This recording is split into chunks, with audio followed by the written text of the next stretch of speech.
Bonjour, et on se retrouve aujourd'hui pour le point lecture. Non, c'est plus un point lecture maintenant, le point culture du mois de janvier. Je vais commencer par les livres parce que c'est ce dont j'ai l'habitude et ensuite on verra un petit peu ce que j'ai découvert au mois de janvier. Bon, c'est vraiment pas du tout nouveau sur la chaîne, hein, mais j'ai lu la première partie du tome 4 des Archives de Rochard, Rythme de guerre, écrit par Brandon Sanderson. Toujours publié chez le livre de poche dans la collection Orbite. Bon, je vais pas trop m'attarder là-dessus. Très rapidement, les Archives de Rochard, c'est une série de fantasy dans laquelle vraiment la guerre et la politique sont vraiment les thèmes centraux. Et la magie aussi évidemment, parce que la magie de Brandon Sanderson à chaque fois a été très créative et toujours très appréciable, même s'il y a un temps d'adaptation avant de vraiment tout comprendre, même par rapport aux enjeux politiques, mais surtout comprendre tout le système magique de ces livres. Il y a un temps d'adaptation, une fois qu'on a compris, on trouve ça incroyable. Donc voilà, j'ai lu du coup cette première partie du livre 4, qui je trouve était beaucoup trop longue par rapport aux autres livres. J'avoue que j'ai eu du mal à terminer cette lecture, c'était très long, je crois que c'est le plus long tome de toute la série, ça fait 1130 pages, c'est abominable. Mais bon, c'était quand même bien, ça reste du Brandon Sanderson, mais j'ai hâte de voir la suite parce que en fait ça a beaucoup trop stagné dans ce livre, j'ai besoin que ça avance, qu'on ait enfin des révélations. Peut-être dans la seconde partie, souvent la première partie est un peu plus lente que la seconde partie, donc on verra bien. Voilà, pour l'instant je vais pas plus m'avancer dessus. J'ai lu le deuxième intégral des Chroniques des Bridgerton, enfin la Chronique des Bridgerton écrite par Julia Quinn. Donc la deuxième intégrale c'est les histoires de Bénédicte et de Colline.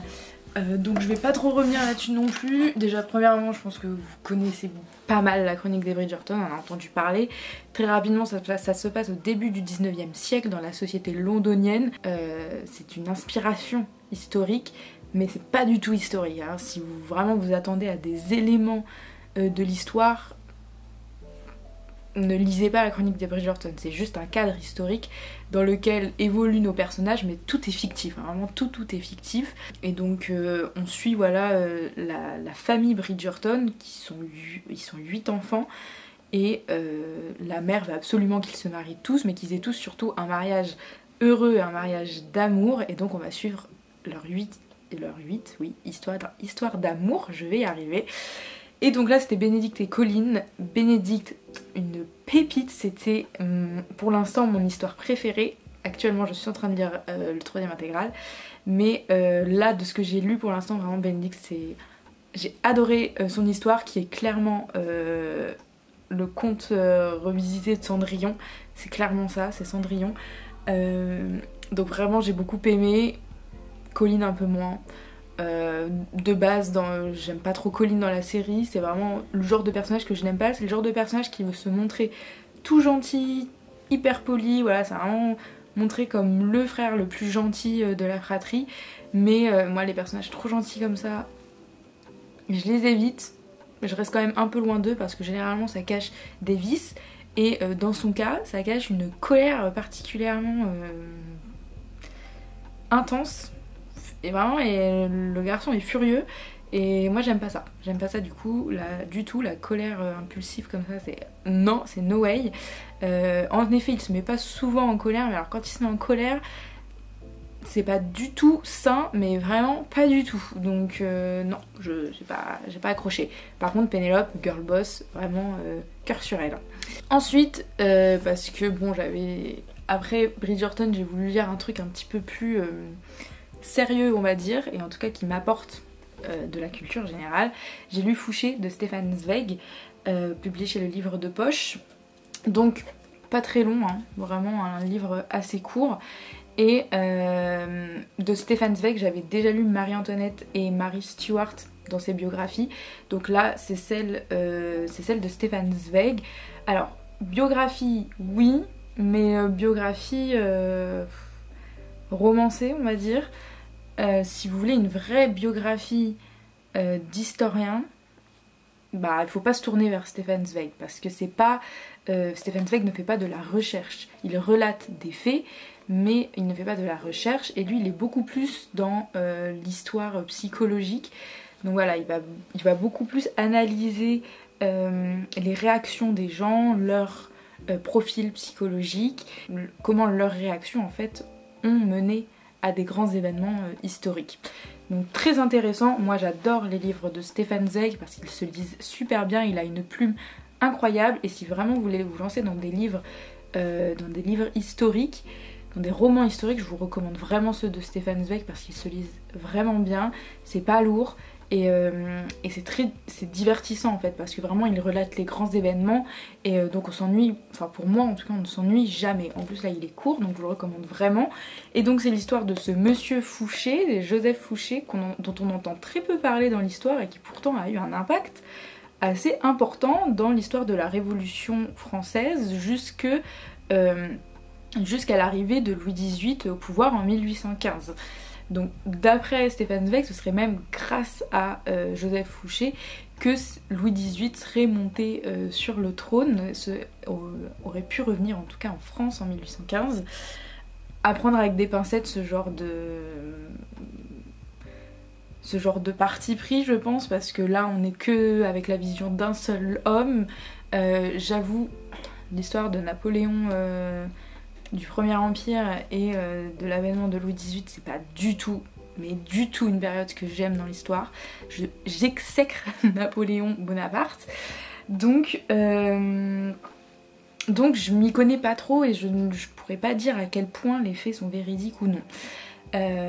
Dans tous les cas, cet homme a eu un impact, a eu un impact très très très important dans l'histoire et donc j'ai été très surprise de lire sa biographie et c'était surtout un homme absolument... comment on pourrait le définir, surprenant, vraiment très surprenant on va dire, quelque peu admirable mais en même temps exécrable. C'est un homme en fait qui choisit toujours le parti des vainqueurs.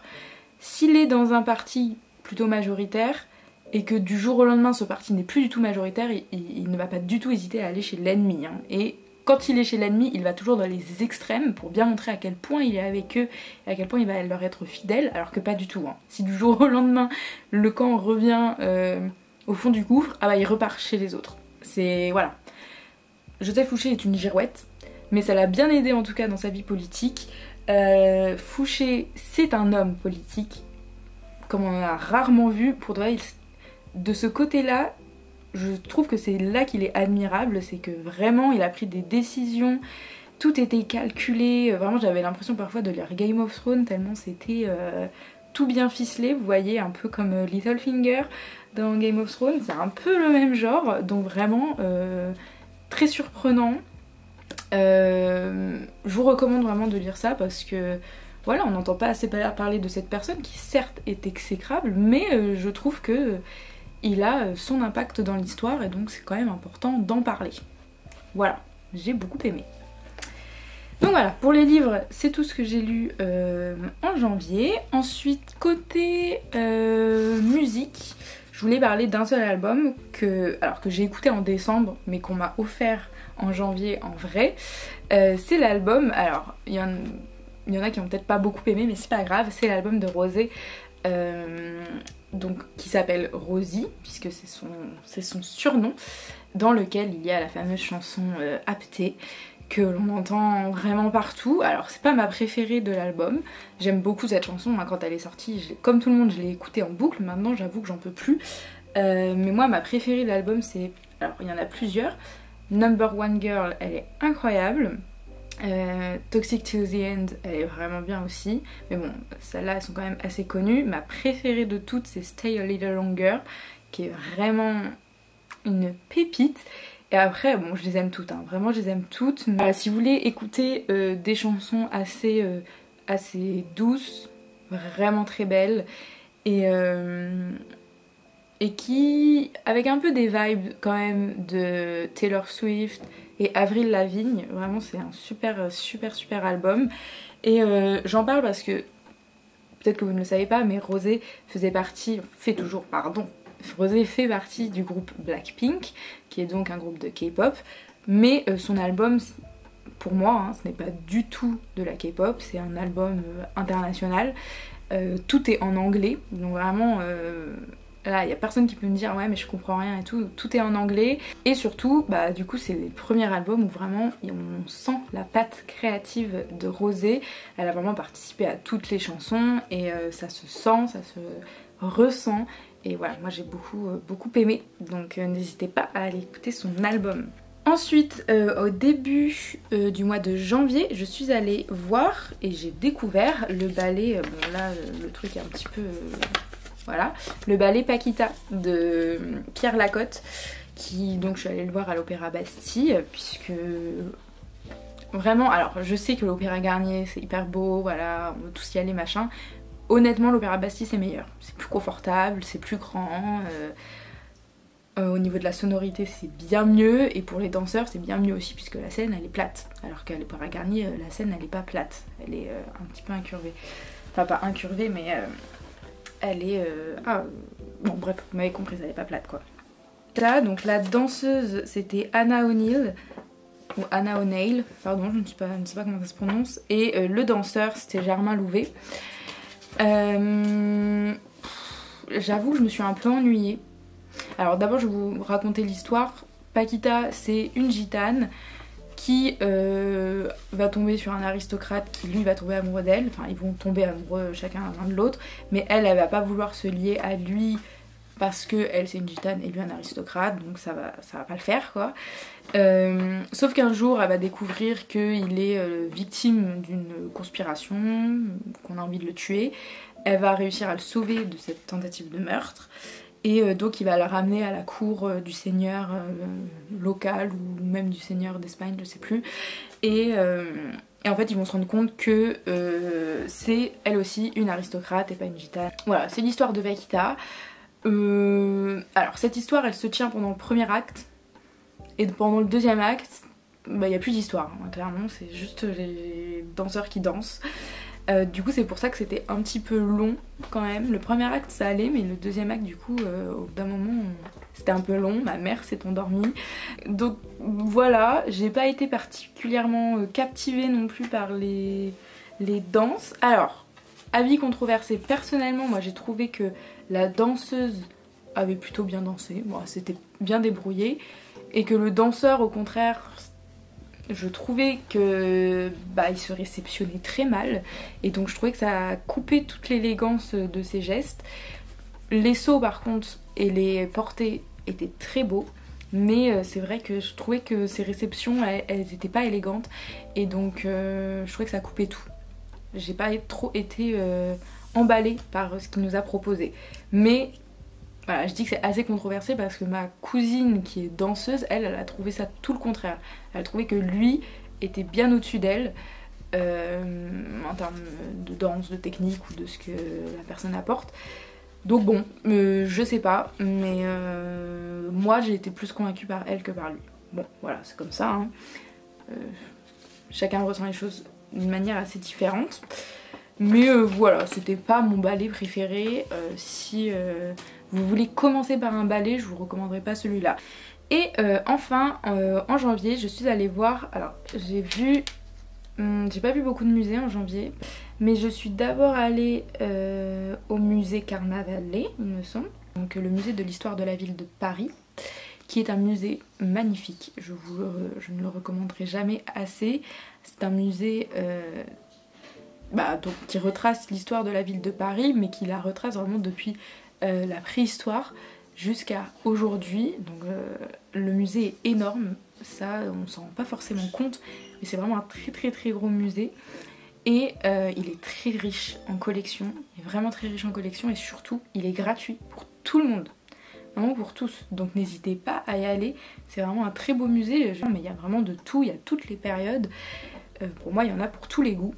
Et par contre voilà, mangez bien le midi parce que vous allez avoir besoin d'énergie pour pouvoir faire tout le musée, c'est vraiment un grand musée.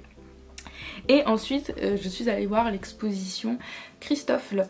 Alors attendez, je me souviens plus du nom exact. D'ailleurs je vous mets mon TikTok ici, puisque là-bas je partage des mini vidéos de ce que je vois, des expos que je vois ou des musées que je suis allée voir, etc. Donc c'est Christophe, une brillante histoire, donc une exposition temporaire qui est au musée des arts décoratifs. C'est une expo temporaire qui est jusqu'au 20 avril 2025.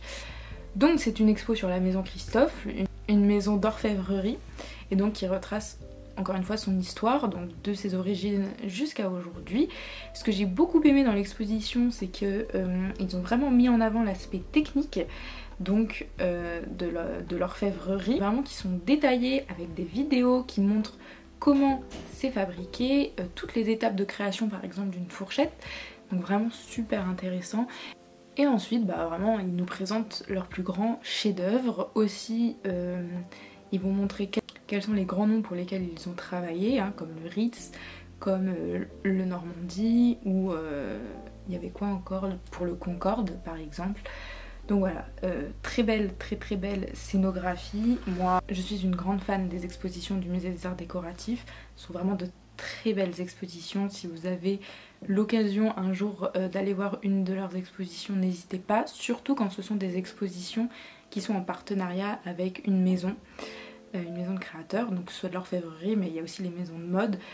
Dans leurs plus connus, ils ont eu l'expo Dior qui était incroyable, il y a eu l'exposition Schiaparelli, l'exposition Iris Van Herpen, ce sont vraiment l'expo Mugler aussi, je l'ai complètement oublié, l'expo Cartier, enfin, vraiment voilà, quand ce sont des grosses expositions comme ça, n'hésitez pas à aller les voir parce que ce sont vraiment des expositions magiques avec des scénographies monstrueuses.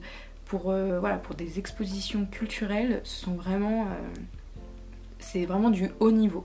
Donc voilà, je vous le recommande vraiment. Et donc Christophe, n'hésitez pas à aller la voir. Et vous pourrez en apprendre plus sur l'art de l'orfèvrerie, qui est un art peu connu du grand public, en tout cas dans ses techniques ou dans sa culture tout simplement. Donc vraiment n'hésitez pas. Vous allez apprendre des choses, c'est certain, et moi je l'ai beaucoup aimé. Donc voilà, je crois qu'on a fait un petit tour là de ce que j'ai pu découvrir au mois de janvier. N'hésitez pas à me dire vous, dans les commentaires, quelles sont les choses que vous avez découvertes en janvier et que vous aimeriez partager. Parce que moi j'adore apprendre des choses, je suis toujours très curieuse, donc n'hésitez pas à partager les choses. Voilà, c'est toujours le plus important, le savoir se partage, la culture se partage, donc n'hésitez pas. Et on se retrouve bientôt pour une prochaine vidéo. Bisous!